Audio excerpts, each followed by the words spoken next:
So if you've just discovered lucid dreaming, you've probably heard some people talking about sleep paralysis. Now you might have some vague idea of what it is, but I imagine a lot of you have questions from what is sleep paralysis, should I be scared of sleep paralysis, what does sleep paralysis feel like, and I'm going to try and answer all of that in this video. So let's start with the first one. What is sleep paralysis? Well, throughout the night you go through different stages of sleep.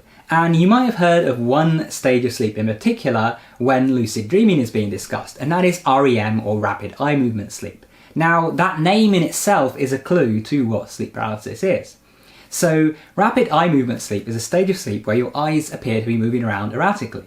And the reason that they do that is because during REM sleep, because you're having dreams during that stage of sleep, your body paralyzes itself completely to prevent you from getting yourself hurt by, getting out of bed and like running into a wall or something because you're running in a dream. But the one part of you that isn't paralyzed is your eyes, which is why it's called rapid eye movement sleep, because when you're having those dreams, your eyes are looking all over the place, just like they are in the dreams themselves. Now, sleep paralysis, on the other hand, is where you basically partially wake up and you're still experiencing that REM atonia. You're not actually fully awake. You feel like you've woken up in bed, but you're not fully awake. You're half asleep still, and your body is still completely paralyzed. So it can be quite a shocking experience because you wake up and you're trying to move your arms, you try to move your legs, and you just can't seem to move. It's like something is just holding you in place. Now, because you're not actually awake, a lot of other things can happen. After all, you're still half in the dream state, so you can start to experience some dreamlike things happening to you. As an example, you can start to hear things, or you can start to see things, or you can even start to feel things. And this is aided by that paralysis that you're feeling, because the paralysis itself feels like your body is locked in place. So it's very common for people to have experiences like feeling like someone is sitting on them, or someone is holding them down, or there's some kind of weight on their chest or whatever. That's actually the feeling of paralysis, combined with the fact that they're still partly dreaming, and they're trying to explain this feeling of paralysis, so they explain it by feeling like, someone's sitting on them or whatever. So let's get on to some of those things that you see and you hear. If you've ever heard anything about sleep paralysis before, then you might already know this, but sleep paralysis can be quite scary. You can wake up and see some dark figure just looming over you, like a wraith or dementor type character just standing over you and staring down at you creepily. You can see like a demon sitting on your chest or something. And you can hear all sorts of weird noises like gunshots, screams, whispering, all sorts. It can be quite creepy. When I had my first instances of sleep paralysis, I remember just waking up in my bed and seeing someone standing over me and panicking because now I'm trying to move to get away from this person, but I can't, I'm stuck in place.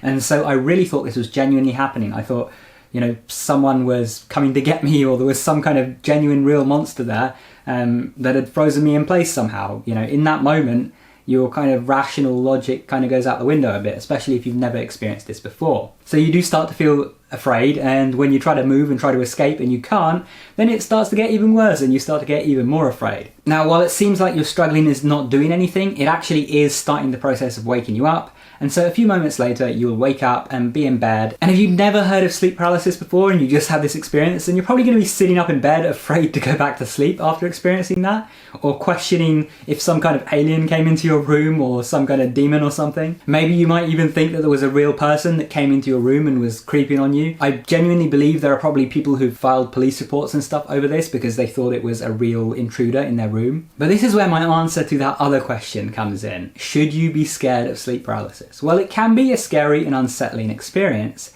but that's when you come into it unprepared. If you've never experienced sleep paralysis before and you don't know that it is just you being half dreaming, half awake, then you're going to encounter it and you're going to think these things are real and you're going to get even more scared. If you go into it knowing that this is sleep paralysis, recognizing it, then yes, it's going to be a bit unsettling when there's some alien dude just standing over you and giving you the evil eye.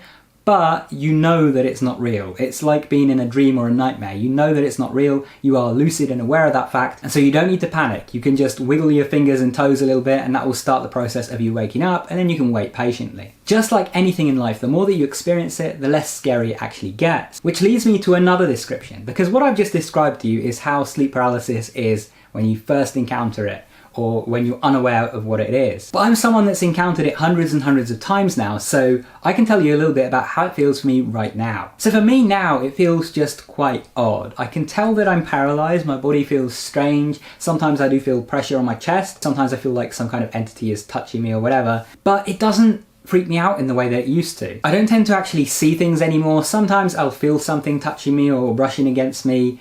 Sometimes I'll hear a weird sound in one of my ears, but generally it's just this vaguely unsettling feeling, and it's not really like unpleasant, it's just a bit weird, and I'm kind of like waiting for it to end because it feels weird. But one thing that I found as well is that if I do get any unpleasant sensations or sounds or whatever, like let's say I feel like something running along my arm and it feels a bit weird, like if someone's touching me while I'm there in bed, then what I do is I just relax my body. I just actually try the opposite. Like rather than trying to wake myself up, I just completely relax into it. And I find that either the sensation dissipates completely or it turns into something pleasant, like rather than feeling like some creepy sensation, it just feels like my blanket is kind of hugging me tighter or something like that. And this is something that I actually suggest to anyone that encounters it regularly, because there are some people who find that they experience sleep paralysis on a very regular basis, just naturally, without doing anything to necessarily cause it. If you're one of these people, what I suggest is the next time that you have sleep paralysis, try and just relax into it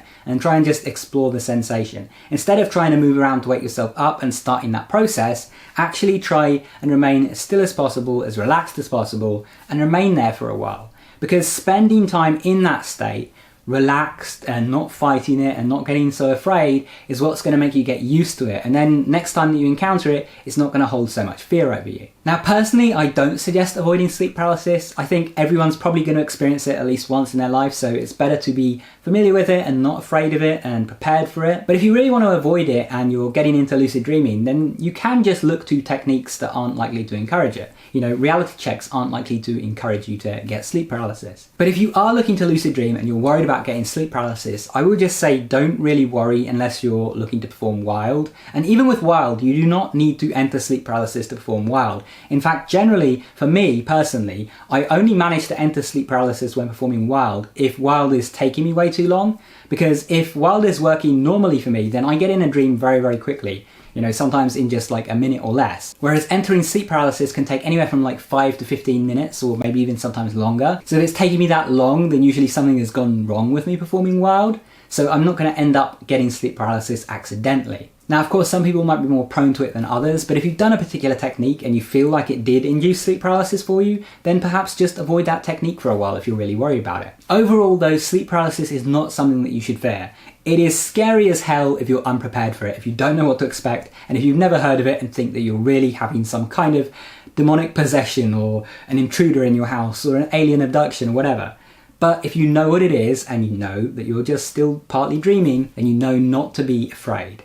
I hope this helps you get over any fears you might have of sleep paralysis. Now, if you'd like to learn about lucid dreaming and how to master it, then check out my lucid dreaming book, The Lucid Dream Book. There'll be a link to it in the top right hand corner and down in the description below.